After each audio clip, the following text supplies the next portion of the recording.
Hello everyone, and this is BioPhoenix here, and you're watching this on Xanadu Castle. So today, we're going to be doing a book review for the month of October, and the one I decided to pick happens to be The Devil of Nanking by Hayder. At least that is the name that it came out with in the US as The Devil of Nanking. Originally, this book was called Tokyo, but of course when they released it over here, they changed it. And honestly, I think I like the name Devil of Nanking better. It sounds more unique and cool, where just calling it Tokyo is just, I don't know, it's just a plain-ass name.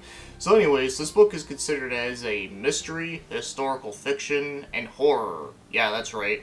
Historical fiction and horror. So I guess you could say it's called a horroristical fiction. Alright, so all cheesy jokes aside, what is this book about? So the main thing that it is about the Nanking Massacre. It was a real event that took place in China where Japan was slowly trying to take over areas of China during the 1930s. And this book takes place in the 90s, but it does kind of switch between different point of views between the main character of the 90s, which is a female character named Gray from London, and then the character that is in the 1930s is also from, Nanking, and they're experiencing the whole massacre that's happening, like, right in front of them. So to get more into detail about the modern setting, well, when I say modern, I mean 1990, of course, when the book is taking place.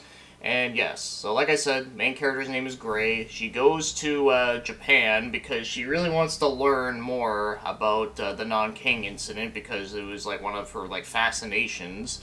And she goes to a university where there is a professor there who was actually a survivor of the Nanking incident. And she finds out that he has a secret film that he filmed when he was there that witnesses a certain thing. And of course, I won't give away what is on the film because that's kind of the big mystery of trying to make you think what could possibly be on here. So she really just goes right up to him and asks him, "Can I watch that film?" And he's like, "No." Yeah, that's pretty much how it went.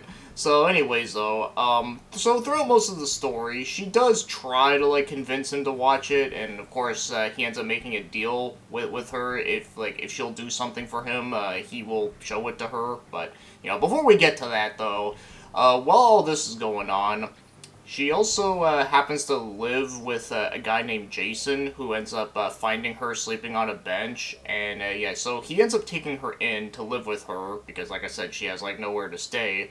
And it turns out that this Jason guy also lives with two Russian girls, and those two girls, they work at a cabaret club in Japan. And basically, at first, Gray doesn't want to be a part of that club because she ain't about that life. But then it turns out that that Jason convinces her, and it's because she needs to find a way to make money, to survive over there, and all that. And then, eventually, while she does work for the cabaret club, she ends up meeting a certain Yakuza member. And it turns out that this Yakuza member somehow has a connection with the professor guy. And as for the deal that the professor guy makes with Gray, is that once he finds out that that she knows the Yakuza guy, whose name is Fuyuki, he wants her to try to get close to him to get some information out of him.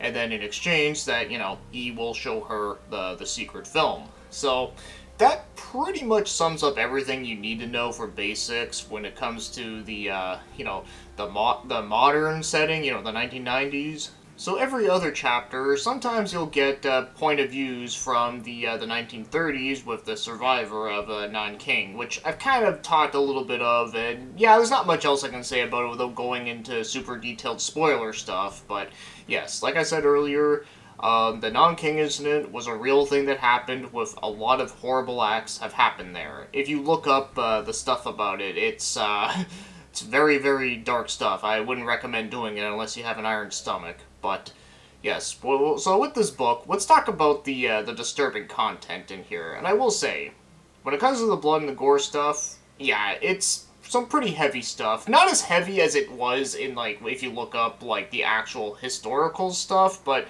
in this book, it's still pretty heavy, but I don't think it's on, that level.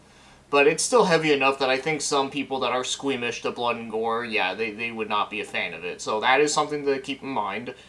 But one thing I will say that was kind of nice of Mo Hayder to do, some of the sexual content that happens in this book is pretty light.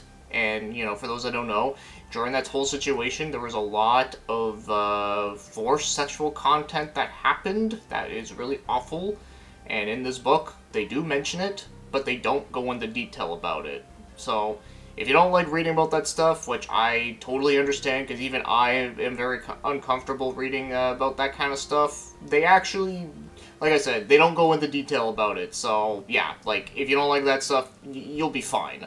Now, as for the overall writing style, now, like I mentioned in my other review, I'm not, like, the craziest, like, expert when it comes to, like, prose and all this kind of stuff. But I will say, her writing style is pretty nice and easy to read, and yeah, I actually like it. I actually would like to check out other books that she's written.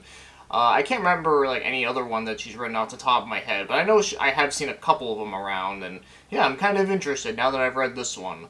And yeah, now let's get into my overall thoughts. And all I have to say is that I found this book was actually pretty good. Yeah, I liked it. So, like I've said, the writing style is good. I like the concept. I like the historical aspect of it. I actually thought it was very an interesting thing to learn about. And also the characters, I thought the character writing was pretty good. I wouldn't say it was like top tier shit, but I do think that the character writing was pretty good. Now, as for some criticisms I have with this book, well, this first one is not really a huge one for me, but it is something that I can see some people not being a fan of, and that is the fact that this book is very much one of those slow burn type of books, and I feel like that the first 100 so pages, not a lot of stuff happens throughout it because it's mostly just, them building up everything, trying to get things going, and like I said, I can see some people finding that to be a bit slow. For me, I didn't think it was too bad, but I can understand where some other people would say it would be boring, but I didn't think it was boring. And like I said earlier, when it comes to the disturbing content, yeah, that's either going to make or break it for some people. That's not really a complaint, but, for me, I don't mind reading disturbing content, but, as always, that is going to be a thing that you kind of have to know what you're getting into when you're wanting to read this book. And as for the last thing that I have to say about criticism, and like I said, I'm not going to give away any spoilers, but I did find that the ending of this book it could have been a little bit better. I didn't hate the ending. I didn't think the ending sucked, but I found that the ending was, I don't know, it didn't feel like a packed a punch, if that makes sense. I don't know. I don't know how to, like, explain it, but like I said, like, I just felt like that the ending maybe could have been a little bit better, but, like, even if the ending, like, was, like, total shit, like, I at least found that everything, like, just leading up to the ending was really good. I will say, this